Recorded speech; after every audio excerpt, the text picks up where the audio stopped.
Kabanata 11. May itatanong ako sa'yo. Excited na tanong ni Charlotte. Para sa isang round o isang gabi, magkano ang kinita mo? Mukhang nakaranas ka talaga dito.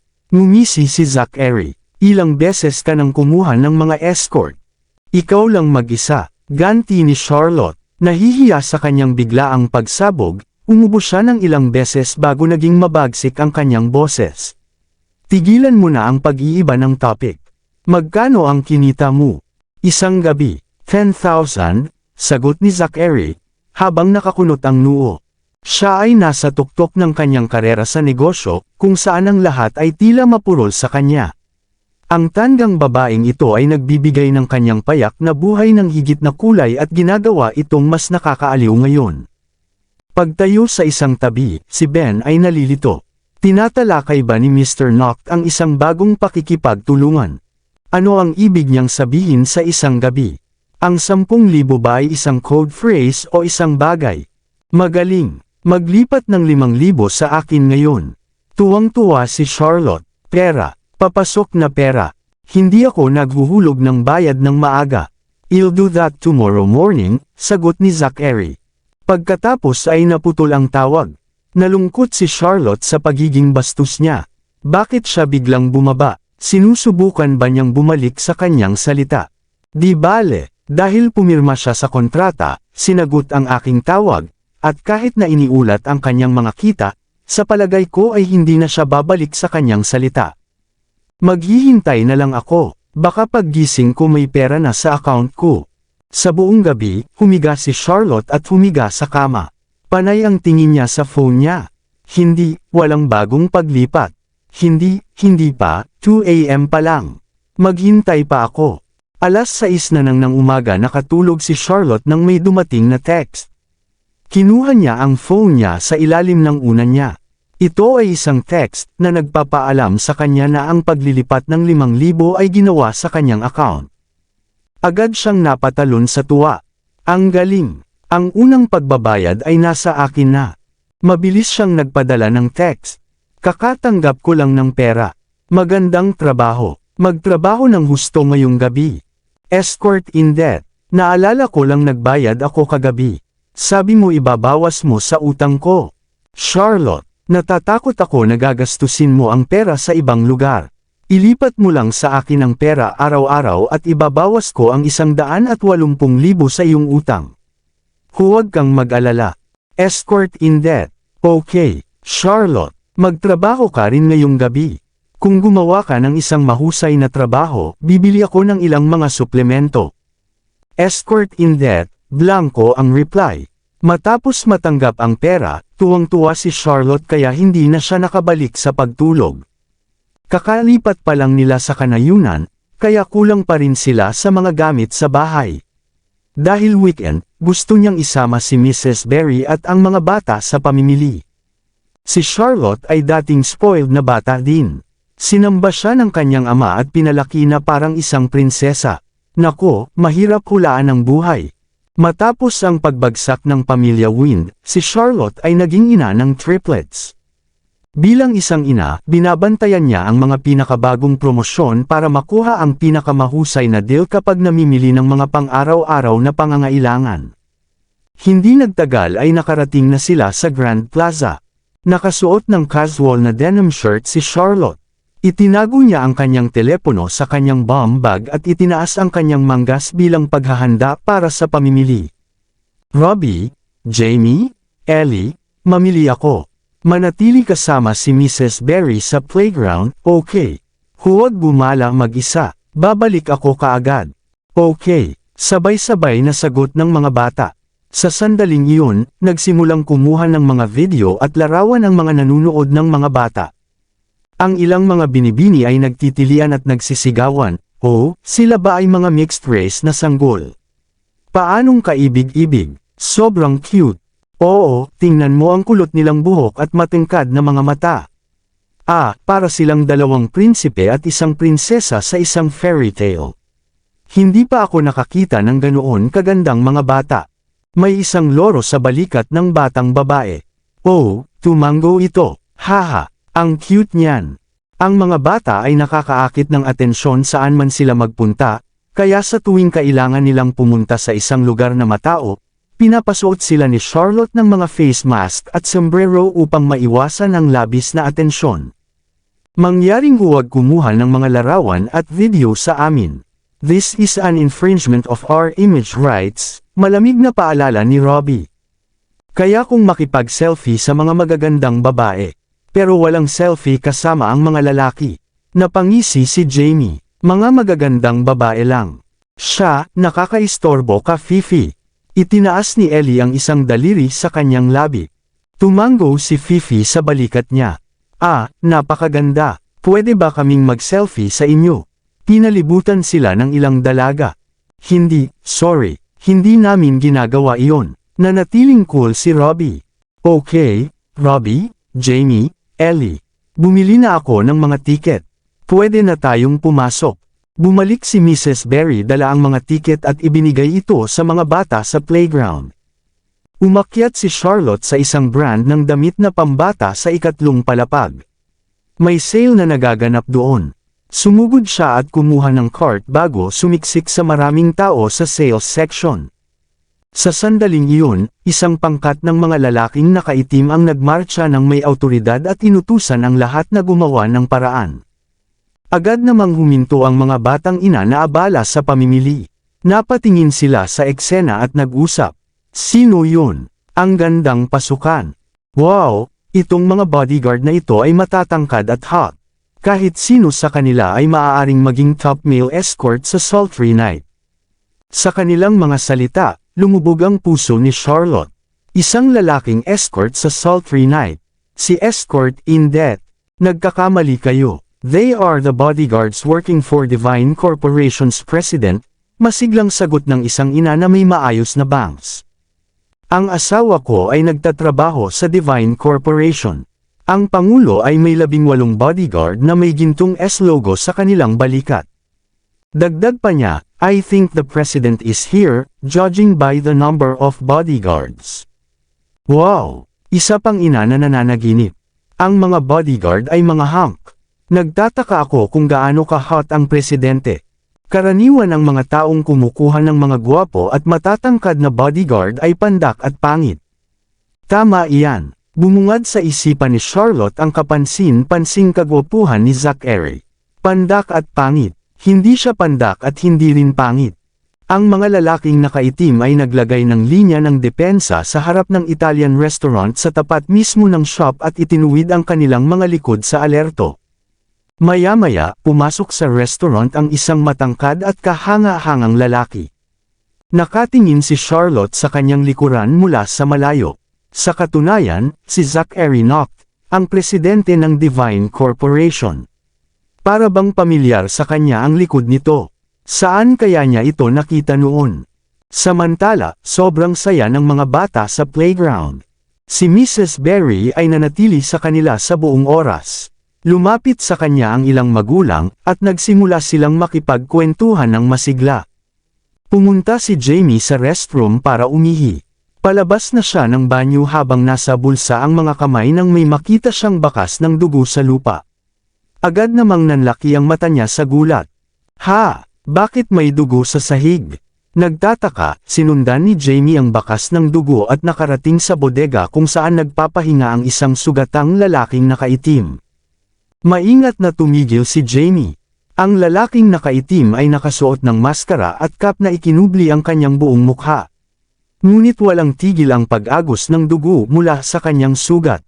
Nang marinig niya ang mga yabag ay agad niyang itinaas ang kutsilyo sa pagkakahawak niya ng marahas. Nang makitang bata pa lang ito, kitang-kita niya ang pagre-relax. Sir, kailangan mo ba ng tulong? Magalang na tanong ni Jamie. Umalis ka dito, brat. Ungol ng lalaki. Nakapout, kinuha ni Jamie ang isang cartoon band-aid mula sa kanyang bulsa at iniabot ito sa lalaki. Ito na. Inilibot ng lalaki ang kanyang mga mata. Siya ay dumudugo ng husto, kaya ang band-aid na ito ay hindi makakatulong. Mamamatay ka sa sobrang pagdurugo. Dapat kang pumunta sa doktor ngayon. Sabi ni Jamie bago tumalikod para umalis.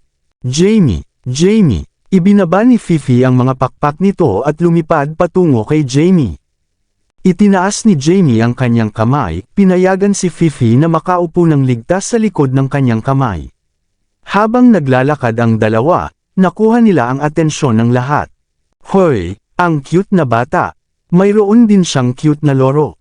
Oh, sige, hanapin niyo. Biglang sumugod ang isang pangkat ng mga lalaking nakasuot at nagsimulang maghanap sa lugar. Umikot si Jamie at tumitig sa restroom. May kaugnayan kaya ito sa lalaking duguan. Natarante siya nang lumabas ng banyo ang lalaking nakaitim at duguan ang kamay. Pagkatapos, may inilagay siya sa bulsa ni Jamie at bamulong sa tenga ng bata. Brat, babalik ako para dito. Hindi nagtagal, nawala ang lalaki sa hagdanan. Agad siyang sinundan ng pangkat ng mga lalaking nakasot. Natigilan si Jamie. Wow, eksena ba yun mula sa isang pelikulang krimen? Iyon ay napaka-cool. Pagbalik sa realidad, kinuha niya ang isang maliit na kahon mula sa kanyang bulsa. Nang buksan niya ito, may isang maliit na gintong chip na kasing laki ng buto. Pinag-aralan niya itong mabuti, at naisip niya, ano kaya ito? Hindi ito mukhang ginto. Sa tingin ko ito ay ilang mga elektronikong bagay tulad ng uri na kinahuhumalingan ni Robbie.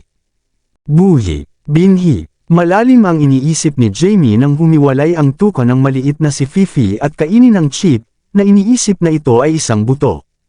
Napatulala si Jamie. Agad niyang tinapik ang berdeng ulo ni Fifi at sumigaw, Fifi, iluwa mo. Ilabas mo. Sigaw agad ni Fifi. Imbes na iluwa, napalunok ito sa chip dahil sa gulat. Biglang nabigla si Jamie. Hinila niya ang buntot ni Fifi at iniikot ito. Hindi ka makakain yan. Dumura ito. Ilabas mo na, ngayon na. Nakikita ni Fifi ang mga bituin mula sa magaspang na aksyon ni Jamie. Iminulat nito ang mga mata habang inilabas ang dila. Jamie, anong ginagawa mo? Sigaw ni Ellie. Mabilis siyang lumapit at kinuha si Fifi sa kanya. Maingat na hinawakan ito sa kanyang mga bisig, nagtanong, bakit mo binubuli si Fifi? Sasabihin ko kay Mommy. Hindi, Ellie. Jamie, mali na ibuli si Fifi. Matigas na sabi ni Robbie.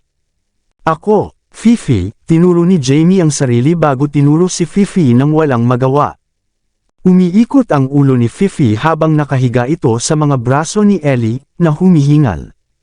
Mukhang wala sa kanila ang maniniwala sa akin. Walang choice si Jamie kundi ilihim ito. Nakatalikod si Zachary sa pintuan ng VIP room na kinaroroonan niya, at matikas na humihigop ng alak sa Italian restaurant. Ang kanyang figure ay kahanga-hanga sa ilalim ng madilim na liwanag. Sumugod si Ben para ipaalam sa kanya. Mr. Knock, nakatakas si Pardes. Sandaling huminto ang kamay ng lalaki habang malamig na binibigkas, walang silbi. Oo, sabi ni Ben, ibinaba ang kanyang ulo ng may kasalanan. Ang Chief X ay nagtataglay ng sekreto sa pinakabagong teknolohiya ng ating korporasyon. Kung ito ay malik, ang kahihinatnan ay magiging kakilakilabot. Dapat nating ibalik ito. Oo, sagot ni Ben. Hahanapin ko si Pardes sa loob ng 3 araw. Tumayo si Zachary para umalis, ang kanyang maringal na figure ay nabighani sa lahat. Isang matinding katahimikan ang bumalot sa hangin habang ang lahat ay naghahabol ng hininga. Nang dumating siya at ang kanyang entourage sa underground na paradahan ng kotse, sumakay siya sa kanyang Rolls-Royce Phantom nang walang sabi-sabi. Paalis na sana ang driver nang tumawag si Zachary, teka. Agad namang nagpreno ang driver. Sinundan ni Ben ang tingin ni Zachary, at nakita niya ang isang batang babae na tumatakbo sa likuran ng kanilang sasakyan. Muntik na siyang matamba kanina. Agad siyang bumaba ng sasakyan. Girl, bakit ka mag-isa dito? Lipad pababa ang Fifi ko. Susundan ko ito. Fifi, huwag tumakbo. Tumigil ka. Susuntukin na sana ni Ellie ang ibon, ngunit sa halip ay lumipad ito sa kotse. Sabay-sabay siyang gumapang sa sasakyan. Pagtingala niya, laking gulat niya nang makita ang isang pares ng malamig na mga mata na nakatingin sa kanya. Parang nakakatakot siya. Siya ba ang masamang tao na laging sinasabi ni Mommy? Si Ellie ay tumingin kay Zachary sa takot at likas na napaatras. Nakatingin din si Zachary sa batang babae, lumambot ang kanyang puso. Ang kanyang titig ay hindi na kasing bato tulad ng dati. Ang cute na batang babae. Para siyang isang magandang manika na may mapupungay na pisngi. Tingnan mo, kumikinang ang mga mata niya na parang mga bituin. Kakaiba, parang pamilyar siya sa akin. Pakiramdam ko nanlalambot ako nang makita ko siya. Umiikot si Fifi sa sasakyan, sumisigaw, Ellie. Ellie, pumunta ka dito agad. Isang nakasimangot na si Ellie ang naglahad ng kamay at nagtanong. Kung patuloy kang mag-iinarte, magagalit ako. Nako, hindi damapo si Fifi sa maliit niyang kamay. Sa halip ay damapo ito sa balikat ni Zachary. Nagsalubong ang mga kilay ni Zachary habang inabot niya si Fifi. Agad na pumigla si Fifi at tumae sa blazer ni Zachary sa takot. Ilang balahibo ang lumutang sa paligid, na sinabayan pa ng nakakagulat na katahimikan. Natigilan si Ben. Pati ang mga bodyguard ay namutla agad. Alam nila kung gaano kamaalaga si Zachary sa kanyang kalinisan. Patay na karne ang ibon. Sa katunayan, nagdilim ang ekspresyon ni Zachary. Humigpit ang pagkakahawak niya sa munting si Fifi. Naninigas ang katawan ni Fifi dahil sa lumalakas na puwersa. Namilog ang mga mata nito pataas habang inilalabas ang dila. Bitawan mo si Fifi. Tumalon si Ellie sa lalaki at sinubukang tanggalin ang mga kamay niya kay Fifi. Hayaan mo na. Anak, sinubukan siyang hilahin ni Ben. Nakatitig sa namumulang mukha at malamanika ni Ellie, na wala ang banta sa mga tingin ni Zachary. Dahan-dahan niyang binitawan ang pagkakahawak sa ibon. Ibinaba ni Fifi ang mga pakpak nito at bumalik sa yakap ni Ellie. Sinalo ni Ellie ang ibon at galit na pinandilatan si Zachary bago tumakas mula sa kanyang sasakyan. Hoy, bata! Sinigawan siya ni Ben, ngunit hindi niya ito pinansin. Nag-aalala, sinabi niya sa isang bodyguard, sumunod ka sa kanya at siguraduhing makakasama niyang muli ang kanyang pamilya ng ligtas. Oo, pagkatapos ay dahan-dahan umalis ang sasakyan. Hinubad ni Zachary ang kanyang blazer at tinapik ang mga balahibo bago pinunasan ang kanyang mga kamay gamit ang kapirasong wet wipes. Pinagmasdan ni Ben ang ekspresyon ng kanyang amo. Mabagsik pa rin ang itsura niya, pero wala na ang nakamamatay na kislap na iyon sa kanyang mga tingin. Hindi niya maiwasang malungkot, ang gandang babae. She has innocent gaze, komento ni Zachary, na bihira sa kanya. Oo, iniisip ko kung anong uri ng ina ang mayroon siya upang ipanganak ang isang kaibig-ibig na batang babae tulad niya. Nakasakay si Ellie sa escalator nang marinig niyang tinatawag siya ni Charlotte. Ellie, Mommy, nandito na po ako. Tumakbo si Ellie kasama si Fifi sa kanyang mga braso. Inilunsad niya ang kanyang sarili sa yakap ni Charlotte na parang isang rocket, na naging sanhi ng pagkatisod ng huli mula sa kanyang bigat. Binigyan mo ako ng takot. Niyakap ng mahigpit ni Charlotte si Ellie at nag-aalalang hinaplos ang ulo nito. Nasaktan ka ba? May nakilala ka bang masamang tao? Hindi ako nasaktan, pero naalala ni Ellie ang lalaking iyon sa kotse. Isa ba siyang masamang tao? Mukha siyang isa, pero tumae si Fifi sa balikat niya. Nagalit siya, ngunit hindi niya pinatay si Fifi. Ibig sabihin hindi siya masamang tao, tama ba? Ngunit ano? Udyok ni Charlotte. Si Fifi ay tumae sa isang lalaki, paliwanag ni Ellie, na iminuwestra ang kanyang mabilog na mga kamay. Pero hindi sinaktan ng lalaking iyon si Fifi. Natutuwa akong maayos kayong dalawa. Huwag kang gumala sa susunod, get it? Okay. Sa hindi kalayuan, hinintay ng bodyguard na umalis ang batang babae kasama ang kanyang ina bago ito umalis. Sa sobrang layo niya, tanging likod niya lang ang nakita niya at ang kupas nitong kamiseta. Maraming salamat sa lahat ng sumusubaybay. Please subscribe and follow my YouTube and Facebook channel, Filipino Novel. Maraming salamat po. Kabanata 15. Ang Lunes ay isang abalang araw. Sa sandaling dumating si Charlotte sa opisina, inilibing niya ang sarili sa trabaho at huminto lamang nang sumapit ang tanghalian.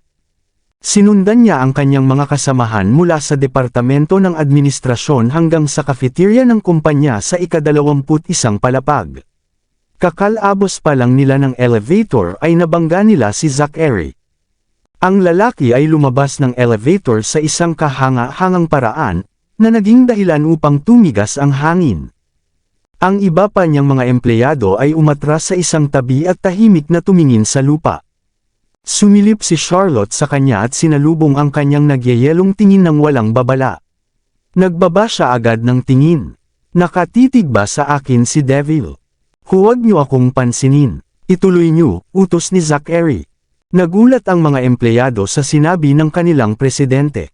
Ito ang unang pagkakataon na narinig nila siyang direktang nagsalita sa kanila, kaya tuwang-tuwa sila.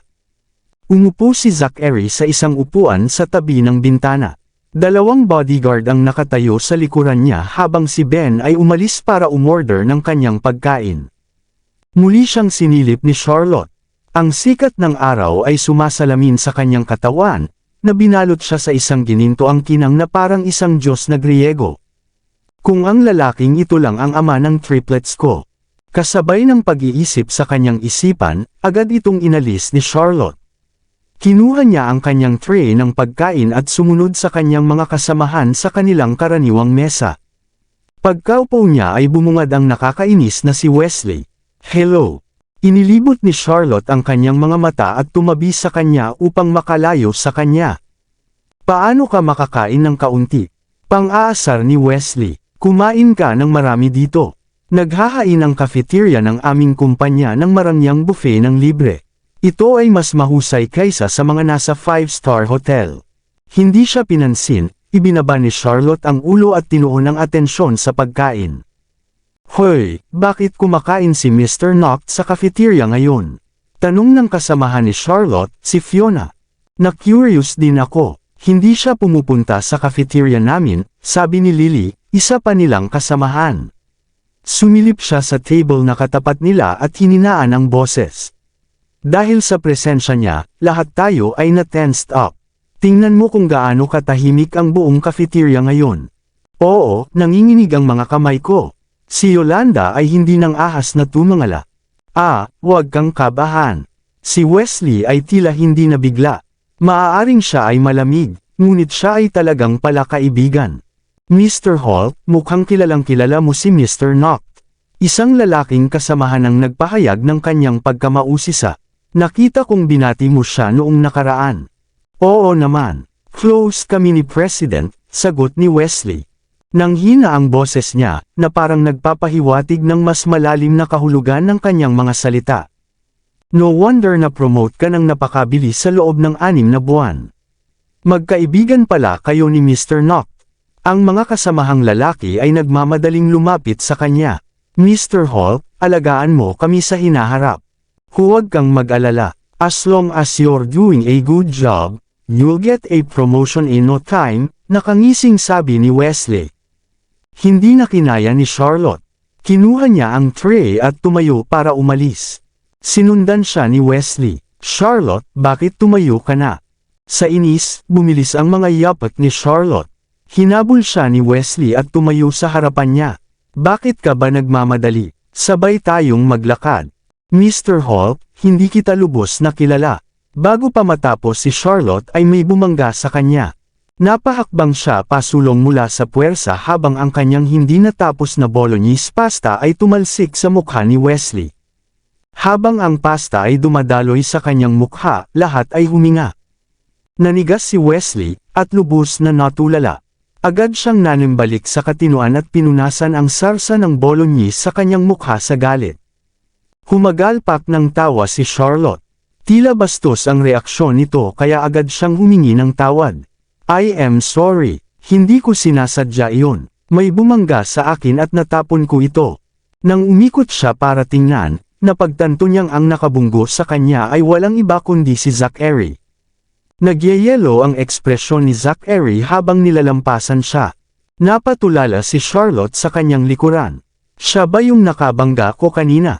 Napakalawak nitong espasyo, at may 4 na bodyguard sa tabi niya sa lahat ng oras, paano niya ako nabangga?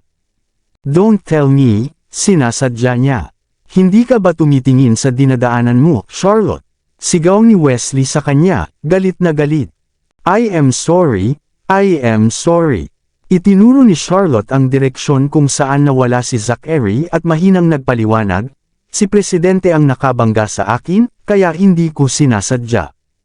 Ikaw pa ngayon ang nagsisisi sa Mr. Hall, pinutol ni Ben si Wesley at malamig na nagtanong, sinasabi mo ba na kasalanan ni Mr. Knox? Hindi. I wouldn't dare, nagmamadaling paliwanag ni Wesley, I mean her no, I mean myself. Ako ang bulag. Mas katulad niyan. Tumango si Ben na may kasiyahan, pagkatapos ay taimtim na pinaalalahanan, tumingin ka kung saan ka pupunta sa susunod, lalo na sa isang restaurant.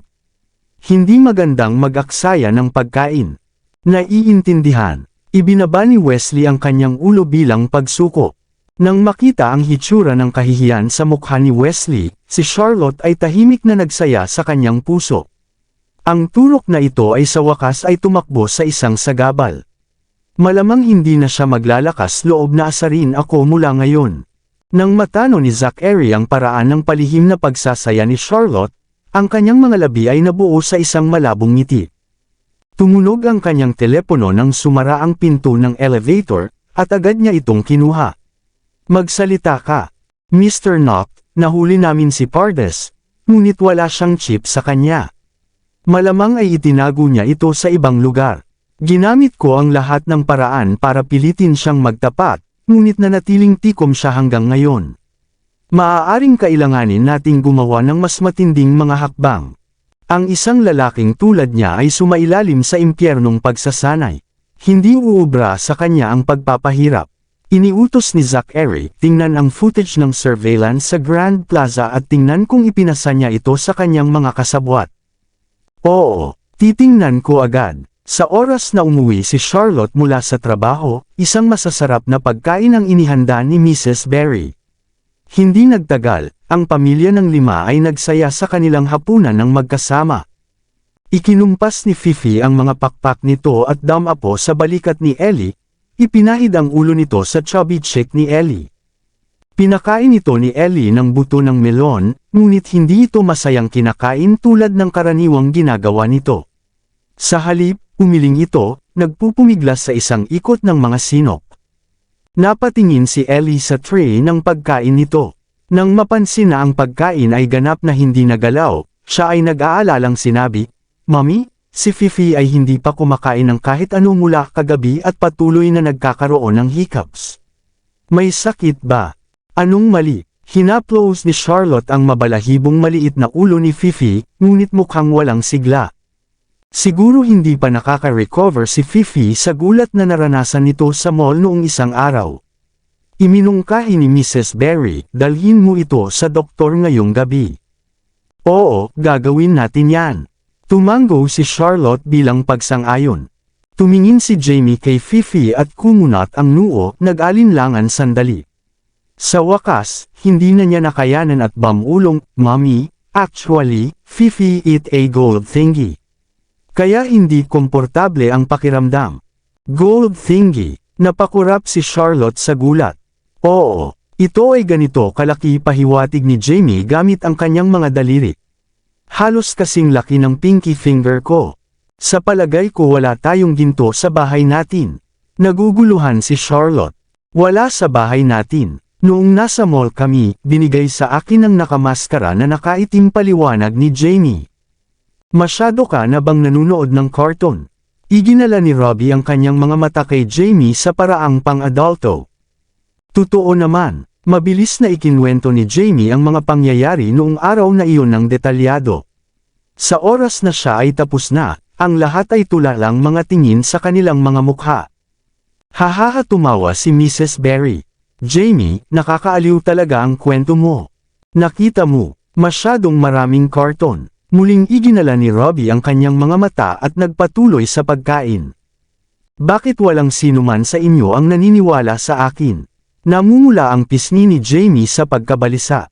Naniniwala ka ba sa akin, Mommy? Ako, pinuno ni Charlotte ang kanyang plato ng mas maraming pagkain. Dadalhin natin si Fifi para mapatingnan sa doktor pagkatapos nating kumain, okay? Oo, dalhin muna natin si Fifi sa doktor. Si Ellie ay nag-aalala lamang sa kanyang loro at hindi sa katotohanan. Nagpout si Jamie, nakaramdam ng matinding hinanakit. Pagkatapos ng hapunan, dinala ni Charlotte at ng kanyang 3 anak si Fifi sa veterinaryo. Sinuri ng doktor si Fifi at sinabing hindi natunawan ito, marahil ay dahil sa hindi tamang pagkain. Kaya naman, nagreseta ang doktor ng ilang gamot upang mapabuti ang pagdumi nito. Napapout si Jamie at napaisip, kapag lumabas iyo makikita ninyo.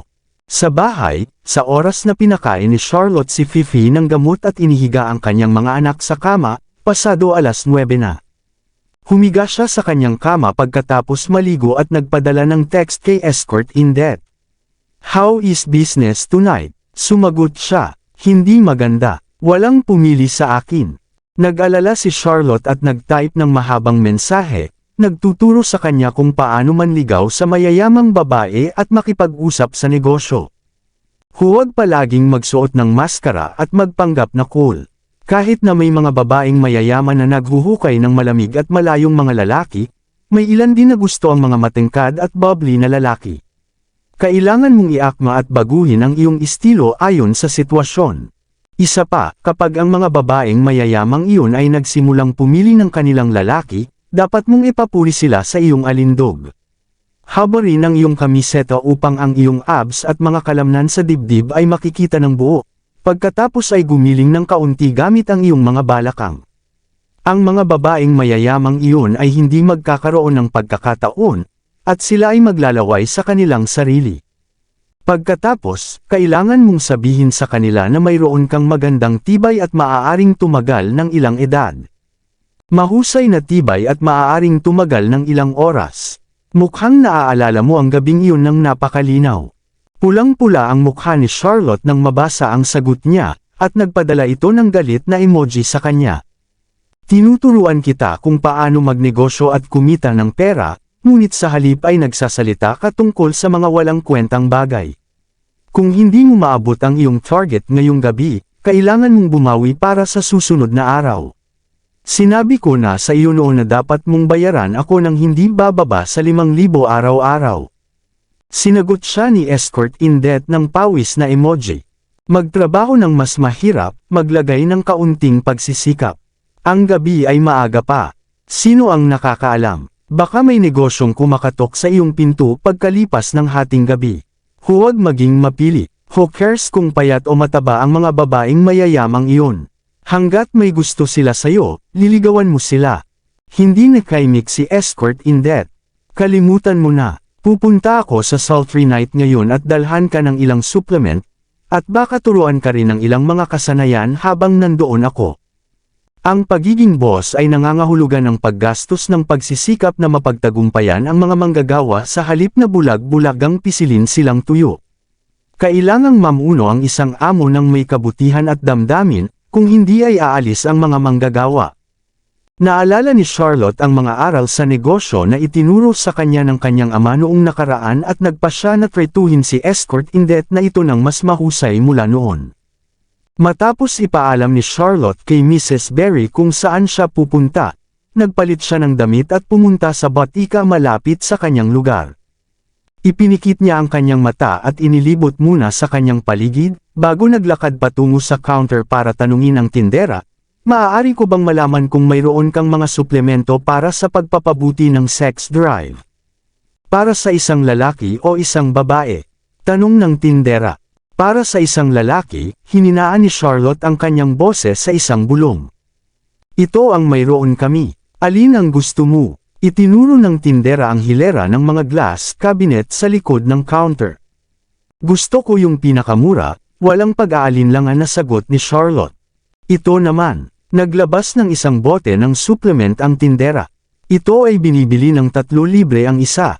Magkano ang 3 bote? 3,380. Masyadong mahal. Isa lang ang kukunin ko. Natahimik ang tindera, at nag-check out ng isang bote para sa kanya. Isinuot ito ni Charlotte sa kanyang bag at umalis na nagmamadaling umalis. Humarap ang tindera sa isang kasamahan at nagtsismisan, ang ganda ng babaeng iyon ngayon. Sayang lang at wala siyang konsensya. Ha, paano naman? Pag-isipan mo na lang. Pinisil-pisil niya ang asawa, kaya pumunta siya rito para bumili ng pandagdag, pero isang bote lang ang binili niya.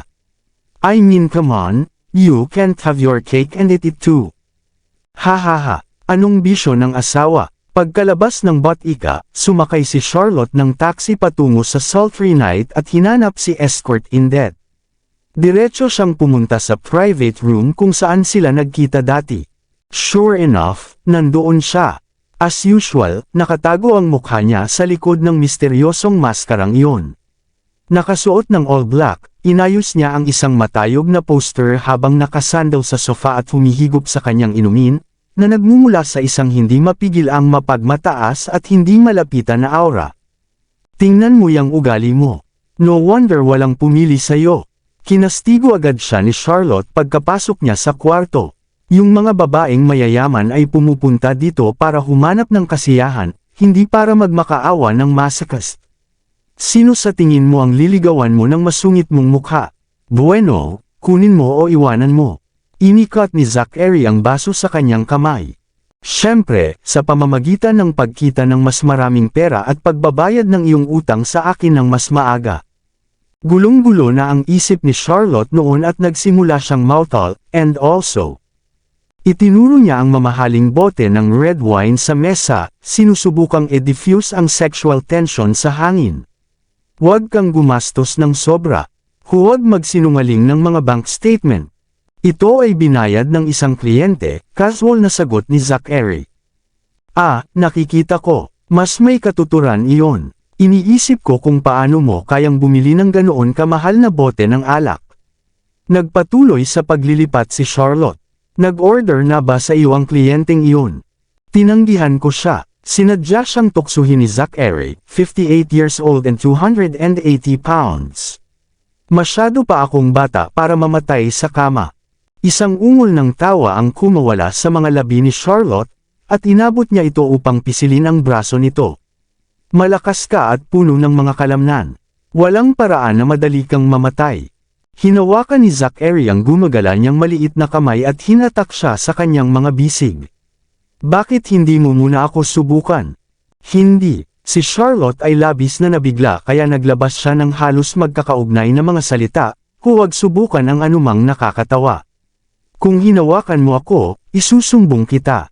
Go ahead. Marahan na kinagat ni Zachary ang earlobe niya, na nagdulot ng kuryente sa buong katawan niya, na nagpakiliti sa kanyang buong katawan. Kung matanggal ako sa trabaho, wala na akong pera para ibigay sa iyo. Ikaw, hindi makabuo ng sagot si Charlotte para pabulaanan siya. Bumaba ang mga labi ni Zachary bago hinalikan ang kanyang collarbone. Pagkatapos, ikinulong niya ang butones ng shirt nito sa pagitan ng kanyang mga ngipin at hinihimas ang dibdib nito. Huwag, gulat na hinampas siya ni Charlotte, ngunit hindi siya makawala sa pagkakahawak nito kahit anong pilit niya. Ang sensitive mo talaga. Si Zachary ay lubos na nasisiyahan sa kanyang reaksyon at nagplano na ipagpatuloy ang panunukso sa kanya, ngunit ang malakas at bonggang boses ng isang babae ay nagmula sa labas, na nakakagambala sa kapayapaan. Pagod na ako sa mga lalaking escort kanina. Wala ka bang bago? Gusto ko ang pinakamahusay sa Sultry Night. The best of the best. Tama iyan. Gusto namin ang pinakamahusay na mayroon ka rito. Kayang-kaya natin ito. Dahil doon ay bumukas ang pinto ng malakas. Tatlong mayayamang babae na may matambok na figure na amoy alak ang pumasok at nagulat sila nang makita ang hindi pamilyar na pribadong silid. Ha! Nasaan ang 18 escort na in-order natin? Bakit ang tahimik dito? Nagkamali ba tayo ng kwarto? Maling daan ka. Nasa tapat ang kwarto mo. Sa kabila ng pinto, papasok na sana ang bodyguard na pinaalis ni Zachary at haharapin ang sitwasyon.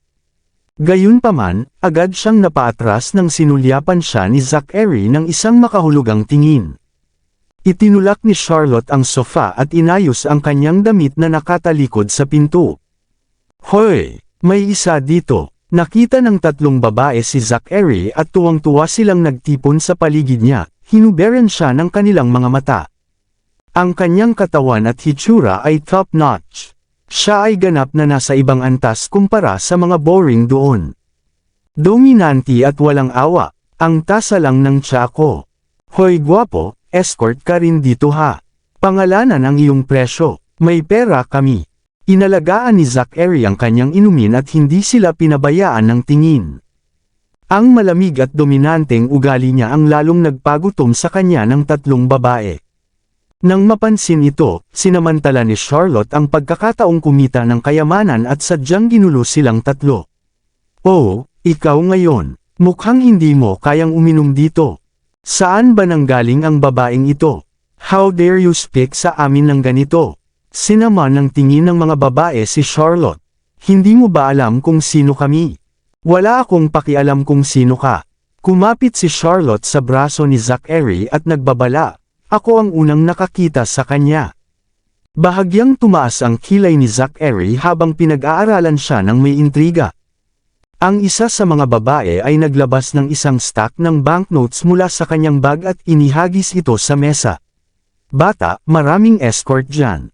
Ang perang ito ay higit pa sa sapat para makapag-hire ka ng hindi bababa sa 7 sa kanila. Ibigay mo ito sa amin. Hindi. Tinagilid ni Charlotte ang baba ni Zachary at hinampas ang mga labi nito sa mga nagyayelong labi nito. Pagkatapos ay yamakap ito sa kanya at bumulong, I spent 100,000 today just to have this legendary escort god all to myself. Hindi ko siya ibibigay kahit kanino.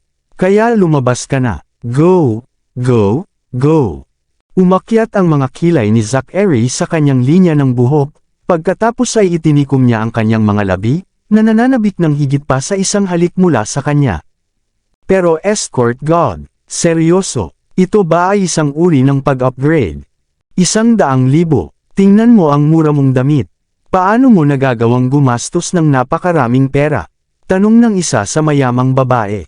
Dahil natatapakan ang kanyang dignidad, muntik nang mapatakip si Charlotte, ngunit mabilis siyang nakabawi at ipinagpatuloy ang pagkilos. Matagal na akong nag-iipon para dito. Para lang magkaroon ng madamdaming gabi kasama ang escort god na ito, kinuha ko ang buong taunang sweldo ko. Ang iyong taunang sweldo ay 100,000 lamang. Nagtawanan ang mga babae, halos hindi ka makalampas sa buhay, ngunit pumunta ka rito at kumuha ng escort. Hindi ka ba nahihiya?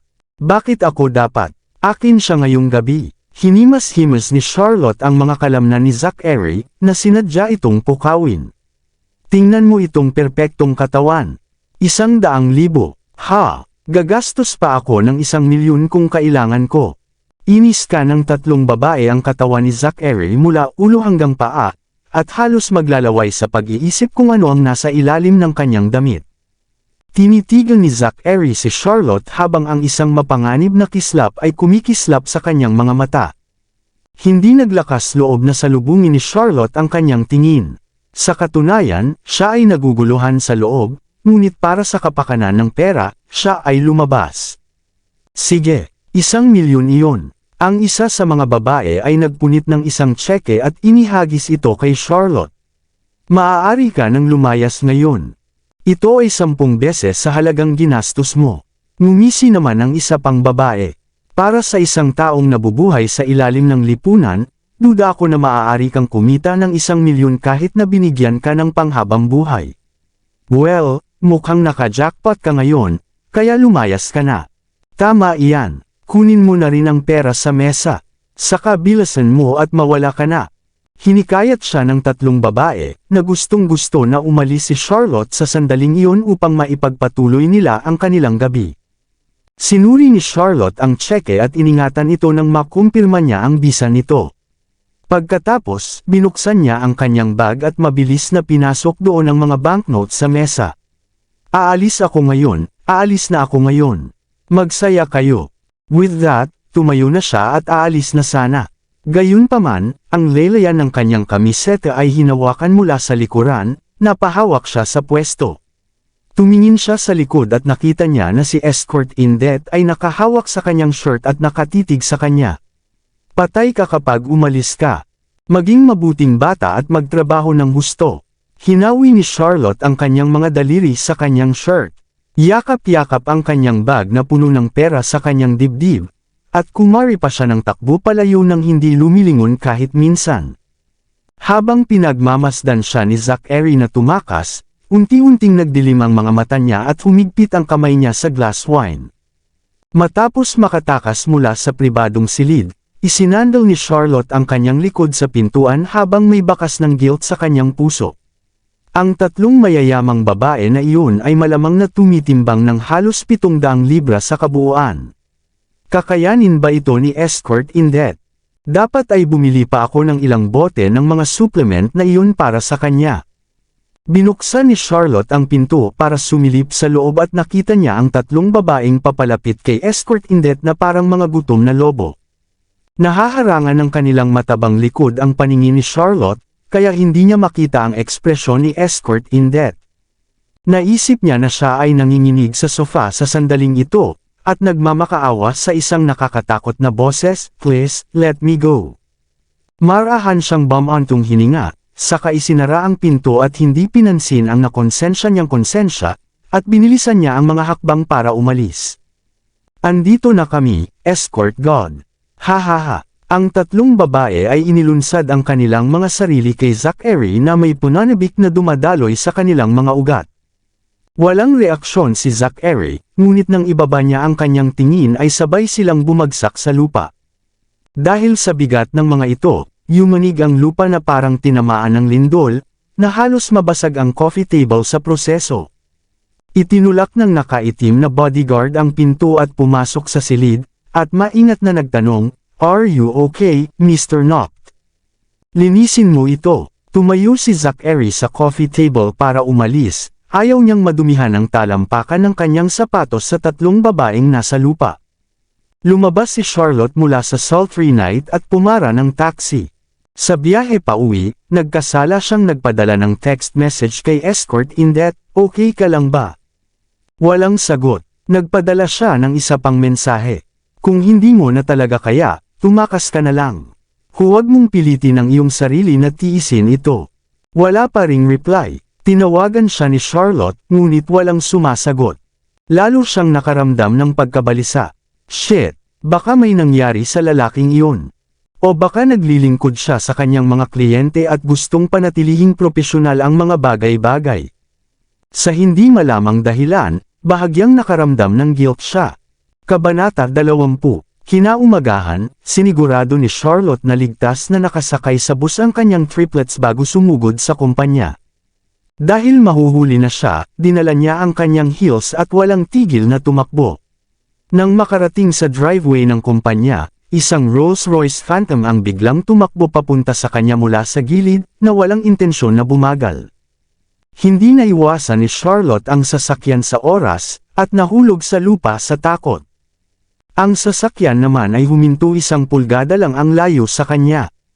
Kaunti pa at makakatagpo na sana ni Charlotte ng personal si Satanas. Takot na takot siya na ang kanyang puso ay nagbanta na lilipad palabas sa kanyang dibdib, ngunit ang mga tao sa kotse ay mukhang ganap na hindi nabigla. Lumapit ang security guard para tulungang tumayo si Charlotte, ngunit sa hindi inaasahang pagkakataon ay sinisi pa siya. "Huwag kang tatakbo na parang baliw na hatter. Muntik ka pang makasagasa sa sasakyan ng presidente. Malinaw na sila ang halos bumangga sa akin." Lalong tumindi ang galit ni Charlotte at ibinaling niya ang kanyang ulo para titigan ang mga tao sa sasakyan. Ang mga bodyguard ay naka-poker face, at hindi nagpapakita ng 1 onsa ng pagsisisi. Samantalang si Zachary na nakaupo sa likuran, na nakatitig siya ng hindi kumikislap kay Charlotte na may malamig na tingin. Natigilan si Charlotte. "Ano ang nangyayari? Halatang ako ang biktima dito." Gumawa ng kilos si Zachary, at ang Rolls-Royce Phantom ay lumampas kay Charlotte, at isang hibla na lang ng buhok ang layo mula sa kanya. Nag-alab ang galit kay Charlotte, ngunit minasahe na lamang niya ang kanyang mga pasa na palso, at namamagang daliri bago siya tumanggo sa kumpanya. Sa elevator, naalala niya ang hitsura sa mga mata ni Zachary ngayon at naging mas naguguluhan kaysa dati. "Kailan ko ba sinakta ng dyablo? Mula nang pumasok ako sa kumpanya hanggang ngayon, naging masipag akong manggagawa. Wala akong ginawang mali. Ang tanging pagkakataon na nakipag-ugnayan siya sa kanya ay nang mabangga siya nito, na naging sanhi na ang spaghetti niya ay natapon sa buong mukha ni Wesley. Naisip pa niya na sinadya niyang gawin iyon para turuan ng leksyon si Wesley. Ngayon, parang nag-o-overthink siya. Ngayon pa lang ay muntik na siyang masagasaan ng kanyang driver dahilan para matambo siya at nasugatan ang sarili. Hindi man lang siya umimik, ngunit pinandilatan siya nito nang may nakakatakot na tingin sa kanyang mga mata. Kakaiba, baka ipinanganak lang siya na isang brooding devil and there's no reasonable explanation behind it. Kasunod ng pag-iisip na ito, ang mga nerbiyos ni Charlotte ay lubos na nakaka-relax. Ang ilang mga gasgas ay hindi niya kayang hawakan. Maayos siya hanggat hindi niya sinasaktan ang demonyong iyon, kung hindi, ang kanyang buhay mula noon ay magiging isang buhay na impyerno. Hindi niya alam na kasisimula pa lang ng kanyang malas. On level 13, before Charlotte could settle down at her desk, Roy, the manager of the administration department, immediately lambasted her. Ilang araw ka pa lang dito pero late ka na pumasok. Sino ka sa tingin mo? Ang reyna. Ako. Bumaba ang presidente para personal na i-check ang attendance sa bawat departamento. Kami ay binatikos ng husto dahil sa iyo. Ang aming mga bonus para sa quarter na ito ay binawasan na lahat. Paumanhin, Mr. Young, ako ay. Huwag mo akong bigyan ng dahilan. Pinutol siya ni Roy at galit na umungol. Itigil mo ang trabaho mo at linisin mo na ang swimming pool sa level 68. Ha? Linisin ang swimming pool? Bakit? Napatulala si Charlotte. Anong ibig mong sabihing bakit? Matigas ang mukha ni Roy. Ito ang parusa mo. O gusto mo bang bawasan ang sweldo mo? Hindi ko gusto iyon. Sa sandaling marinig ni Charlotte ang tungkol sa posibleng bawas sa sweldo, agad siyang sumuko. Maglilinis ako ng swimming pool ngayon din. Sa level 68, ang pinakamataas na palapag ng gusali, ay isang marangyang infinity pool. Naaninag ang malinaw na asol na langit sa pool. Kaya naman, ang paglangoy dito ay parang pagtawid sa malalambot na puting ulap sa kalangitan. Malinaw na ito ay para sa personal na paggamit ng Diablo. Ang lugar ay walang batik, walang kahit katiting na alikabok sa paningin. Ang mga tile ay maaari pang gamitin bilang mga salamin. Hindi maintindihan ni Charlotte kung bakit inutusan siyang linisin ito. Gayunpaman, gagawin niya ito hanggat hindi babawasan ang kanyang sweldo. Sa isang kisap mata, 3 oras na siyang nagtatrabaho. Nilinis ang sahig at pinalitan ang tubig ng pool. Akmang kukunin na ni Charlotte ang kanyang mga gamit at bumaba na. Nang lumingon siya, nakasalubong niya ang isang lalaking nakaupo sa isang recliner chair na kulay ivory, na tinatakot ang buhay na liwanag ng araw mula sa kanya. Mr. Nock, gaano ka na katagal dito?